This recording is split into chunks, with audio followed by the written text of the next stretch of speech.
Bonjour et bienvenue sur ma chaîne La Fourmi Zélée. Je m'appelle Caroline et j'ai à cœur de partager avec vous de quelle manière je reprends mon budget en main. Alors, pourquoi La Fourmi Zélée? Eh bien, parce que je suis pleine de zèle pour aborder cette transformation, parce que j'étais pour l'instant plutôt sur le mode de la cigale, à chanter tout l'été et à pas forcément faire attention à mon budget. Et j'ai décidé de passer en mode fourmi et pouvoir gérer mon argent et générer aussi de l'épargne et maîtriser un petit peu mieux mes dépenses. Donc pour cela, j'ai travaillé en 3 grandes étapes que je vais vous détailler ici. Alors, la première de ces grandes étapes pour reprendre mon budget en main a été de définir mon reste à vivre. Alors, définir mon reste à vivre. Comment est-ce que j'ai fait ça? Définir mon reste à vivre. J'ai dans un premier temps listé mes revenus. Liste de mes revenus.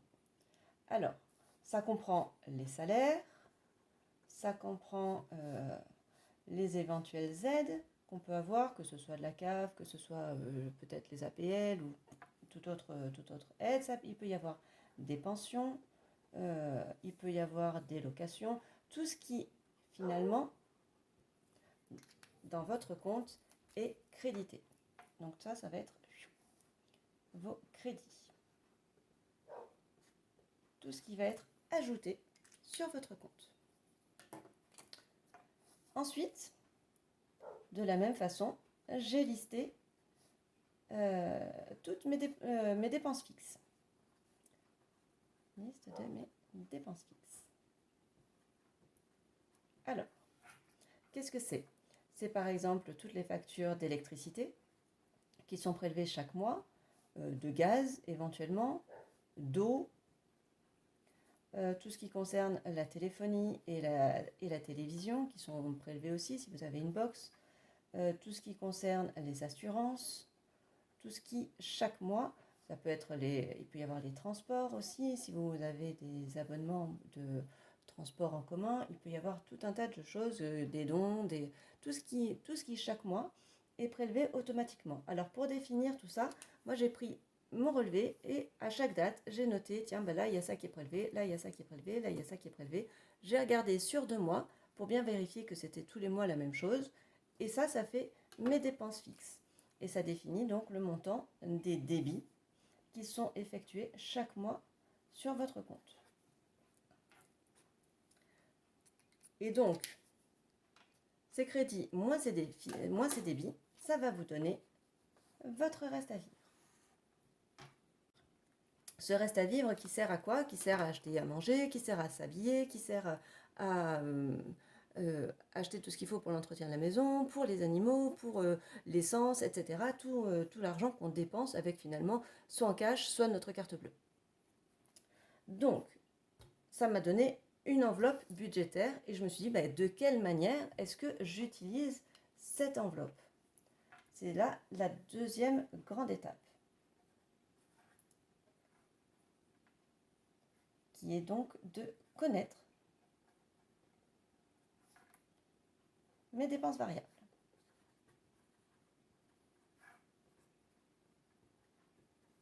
Alors, comment est-ce que j'ai défini ça? Je me suis dit, dans un premier temps, je vais catégoriser ce que je peux dépenser par mois. Donc, comme j'ai dit tout à l'heure, hein, j'ai de l'alimentation, tout ce qui concerne l'entretien, que ce soit de la maison, de notre corps, la santé, les transports, l'achat d'essence, de tickets de bus, de tout ce qui pourrait être affilié au transport. Qu'est-ce qu'on peut dépenser d'autre dans notre maison? Tout ce qui concerne aussi, moi j'ai des animaux, donc le budget animaux, etc., etc. Donc j'ai défini ces catégories. Une fois que j'ai défini ces catégories, je me suis dit, mais combien est-ce que je dépense? Parce que c'est bien beau d'avoir les catégories, il faut quand même savoir un petit peu d'où on part pour pouvoir élaborer définir ce montant de dépenses. Donc combien est-ce que je dépense? Combien d'euros par catégorie? Alors comment est-ce que j'ai fait pour définir ça? J'ai trouvé une appli qui s'appelle Tricount, qui est très très simple à utiliser, c'est très facile et c'est gratuit. Tricount, et ce qui fait que ce soit mon mari ou moi, quand on dépense, on va mettre les sous, le montant de ce qu'on a dépensé. Par exemple, si j'ai dépensé, ce matin je suis allée au marché, j'ai dépensé 18,60 € pour le marché, donc j'ai inscrit marché 18,60 € et je l'ai catégorisé dans l'alimentation. Ce qui fait que j'ai défini par mois tout ce que je dépensais par catégorie. Ça me donne une base pour déjà commencer. Ce qui n'empêche peut-être qu'au fil des mois, je vais ajuster en fonction de là en fait finalement c'était un mois particulier, j'ai dépensé peut-être plus dans ce poste-là et un peu moins là. Enfin bon, tout ça, ça va se définir après. Pour l'instant, ce que je vous propose, ce sont les grandes étapes phares du début pour reprendre son budget. Et enfin, la troisième étape, ça va être simplement de définir désormais le montant qu'on va mettre par enveloppe. Donc définir le montant des enveloppes. Des enveloppes budgétaires, alors que ce soit des enveloppes en cash ou que ce soit des enveloppes virtuelles. On est bien d'accord. L'objectif est de dire, à partir d'aujourd'hui, je ne veux pas dépasser tel montant pour l'alimentation, tel montant pour l'entretien, tel montant pour la santé, etc. De définir un plafond. Alors voilà, tout ça c'est fait. Et aujourd'hui, je vais définir avec vous le montant de mes enveloppes. Je vais m'aider de ce que j'ai fait sur Tricount. Et surtout, je vais pouvoir donc budgétiser. Et dans un deuxième temps, si jamais je peux, je ferai aussi un budget économie, épargne. Voilà. Aujourd'hui, l'objectif, ça va être vraiment d'arriver à budgétiser. Et puis, dans un temps prochain, très proche, je l'espère, on verra de quelle manière je peux mettre de l'argent de côté. Voilà, je vous retrouve tout de suite.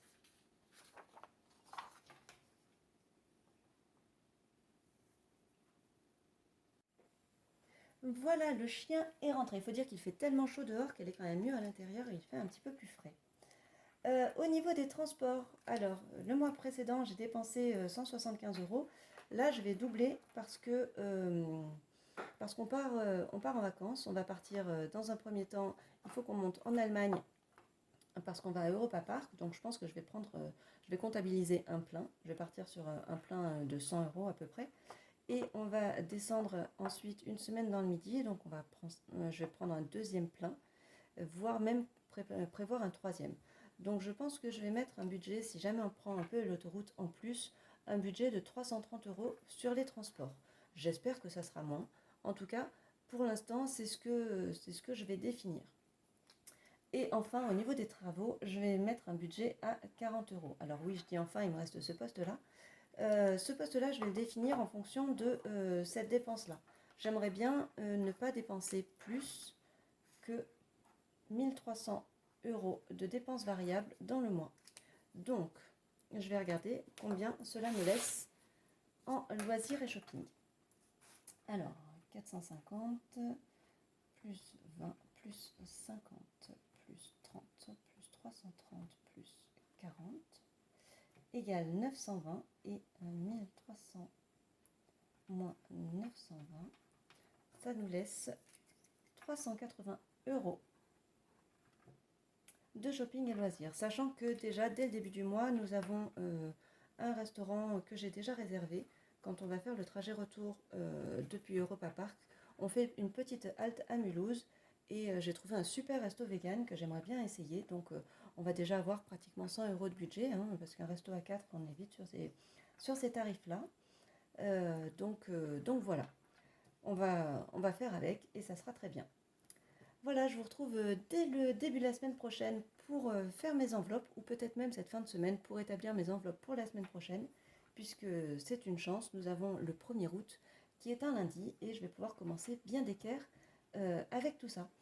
Donc je vous remercie en tout cas beaucoup. Si jamais vous avez vous aussi commencé à reprendre votre budget en main et que vous avez des astuces à me partager ou des conseils à me fournir, je suis preneuse de toute idée bienveillante et constructive pour pouvoir pour pouvoir gérer mon budget au mieux. Donc vous pouvez vous autoriser à me laisser des commentaires pour m'encourager dans cette démarche-là. Je vais mettre aussi, en plus de ces vidéos budget, je vais mettre sur la chaîne des vidéos de recettes véganes qui sont à la fois des recettes pratiques et des recettes économiques. Pourquoi? Parce que quand nous avons fait notre transition végane il y a quelques années maintenant, 4 ans et demi, eh bien j'ai eu parfois quelques difficultés à savoir quoi cuisiner. Donc maintenant que je sais parfaitement comment faire ma cuisine familiale comme je la faisais avant, mais en version végane, qui régale à la fois mon mari, mes enfants et moi aussi d'ailleurs par la même occasion, eh bien je vais pouvoir vous partager tout ça et peut-être que ça vous donnera aussi envie de végétaliser votre alimentation ou tout du moins de végétaliser ou tout du moins pardon de végétaliser certains repas de votre menu de semaine. Voilà, je vous remercie. Si vous avez envie de suivre cette transformation, vous pouvez bien sûr vous autoriser à vous abonner, à mettre un petit pouce en l'air pour m'encourager. Et je vous souhaite une excellente semaine et je vous dis à très vite. Ciao, ciao. Voilà. Alors nous sommes fin juillet et je vais pouvoir voir un petit peu combien j'ai dépensé par poste. Donc en alimentation, ce mois-ci, j'ai été agréablement surprise. J'ai dépensé 450 € environ. Et c'est plutôt chouette parce que je pensais que je dépenserais plus. Je pense que simplement aussi, le fait de noter à chaque fois les dépenses, eh bien ça incite quelque part à limiter ce budget. Ensuite, au niveau de la santé, donc tout ce qui est les soins, tout ce que je peux acheter à la pharmacie et qui n'est pas remboursé, j'ai dépensé 19,45 € ce mois-ci. En maison et hygiène, j'ai dépensé 70 €. Donc maison et hygiène, c'est entretien de la maison et entretien de nos petits corps. Nous sommes 4 à la maison, j'ai oublié de le préciser. Donc ça, c'est un budget pour 4 personnes, sachant que... sachant que nous sommes tous grands. Mais j'ai deux filles qui sont 2 ados. Donc c'est moi la plus petite de la maison, donc on mange tous comme des adultes. Donc au niveau de l'hygiène, j'ai dépensé 70 €, sachant que j'ai acheté un petit spiraliseur pour les légumes pour faire des petites râpées de courgettes et des spaghettis de légumes, 20 €. Donc je pense que ce budget va pouvoir être défini à 50 €. Au niveau des poilus, nous avons à la maison un chien et 4 chats. Donc ça fait un petit budget quand même qu'il faut prévoir pour les animaux. Au niveau des transports, nous avons dépensé ce mois-ci 175 €. Donc il faut savoir qu'on a 2 voitures et que désormais on roule en vélo. Mais encore une fois, on est au mois de juillet. Donc il y a des déplacements qu'on ne fait pas forcément d'habitude. Et voilà. Et le mois prochain, on verra que ce poste-là sera aussi différent puisque nous partons en vacances. Au niveau du shopping et des loisirs, là, on a dépensé beaucoup d'argent. Encore une fois, c'est un peu l'été. On a fait quelques courses avec les filles. Elles se sont un peu lâchées et moi aussi. Donc voilà, ça c'est vraisemblablement un poste sur lequel je vais vouloir rogner un petit peu pour dégager de l'épargne. Et enfin, pour les travaux, parce que nous sommes en maison, nous avons 41 € de travaux. Donc je pense que on peut partir sur une base de 40 €. Il y a toujours des petites bricoles à modifier, un petit truc par-ci, un petit truc par-là, dans une maison. Donc nous sommes sur un total de 1305 € dépensés sur le mois de juillet en dépenses variables. Donc j'ai pu donc définir combien je dépensais par catégorie et maintenant je vais élaborer combien je vais dépenser, en tout cas quel plafond je m'autorise pour le mois d'août. Alors, pour le mois d'août, en alimentation, je vais rester sur une base de 450 €. Donc j'écris de ce côté le montant des plafonds que je souhaite utiliser par catégorie. Et j'écrirai ici, à la fin du mois, combien j'ai dépensé effectivement. Alors, donc 450 en alimentation, je pense qu'en santé, on va pouvoir rester sur un budget de 20 €. En maison et hygiène, comme je l'ai dit, je vais rester sur une base de 50 € puisque je n'ai pas d'achat particulier à faire. J'ai mon chien qui gratte à la porte. Il attendra un petit peu. Au niveau des poilus, je vais rester sur une enveloppe de 30 €. Voilà, le chien est rentré. Il faut dire qu'il fait tellement chaud dehors qu'elle est quand même mieux à l'intérieur et il fait un petit peu plus frais. Au niveau des transports, alors le mois précédent, j'ai dépensé 175 €. Là, je vais doubler parce on part en vacances. On va partir dans un premier temps. Il faut qu'on monte en Allemagne parce qu'on va à Europa Park. Donc, je pense que je vais comptabiliser un plein. Je vais partir sur un plein de 100 € à peu près. Et on va descendre ensuite une semaine dans le Midi. Donc, je vais prendre un deuxième plein, voire même prévoir un troisième. Donc, je pense que je vais mettre un budget, si jamais on prend un peu l'autoroute en plus, un budget de 330 € sur les transports. J'espère que ça sera moins. En tout cas, pour l'instant, c'est ce que je vais définir. Et enfin, au niveau des travaux, je vais mettre un budget à 40 €. Alors oui, je dis enfin, il me reste ce poste-là. Ce poste-là, je vais le définir en fonction de cette dépense-là. J'aimerais bien ne pas dépenser plus que 1300 € de dépenses variables dans le mois. Donc, je vais regarder combien cela me laisse en loisirs et shopping. Alors, 450 plus 20 plus 50 plus 30 plus 330 plus 40 égale 920 et 1300 moins 920, ça nous laisse 380 € de shopping et loisirs. Sachant que déjà dès le début du mois, nous avons un restaurant que j'ai déjà réservé. Quand on va faire le trajet retour depuis Europa Park, on fait une petite halte à Mulhouse et j'ai trouvé un super resto vegan que j'aimerais bien essayer. Donc on va déjà avoir pratiquement 100 € de budget, hein, parce qu'un resto à 4, on est vite sur ces tarifs-là. Donc voilà, on va faire avec et ça sera très bien. Voilà, je vous retrouve dès le début de la semaine prochaine pour faire mes enveloppes, ou peut-être même cette fin de semaine pour établir mes enveloppes pour la semaine prochaine, puisque c'est une chance, nous avons le 1er août qui est un lundi et je vais pouvoir commencer bien d'équerre avec tout ça. Donc je vous remercie en tout cas beaucoup. Si jamais vous avez vous aussi commencé à reprendre votre budget en main et que vous avez des astuces à me partager ou des conseils à me fournir, je suis preneuse de toute idée bienveillante et constructive pour pouvoir gérer mon budget au mieux. Donc vous pouvez vous autoriser à me laisser des commentaires pour m'encourager dans cette démarche-là. Je vais mettre aussi, en plus de ces vidéos budget, je vais mettre sur la chaîne des vidéos de recettes véganes qui sont à la fois des recettes pratiques et des recettes économiques.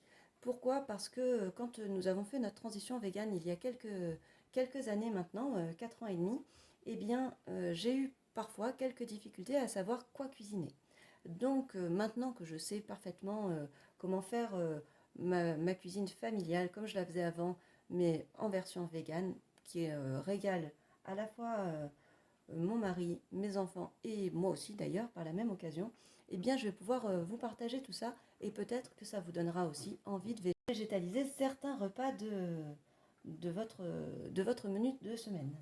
Voilà, je vous remercie. Si vous avez envie de suivre cette transformation, vous pouvez bien sûr vous autoriser à vous abonner, à mettre un petit pouce en l'air pour m'encourager. Et je vous souhaite une excellente semaine et je vous dis à très vite. Ciao, ciao!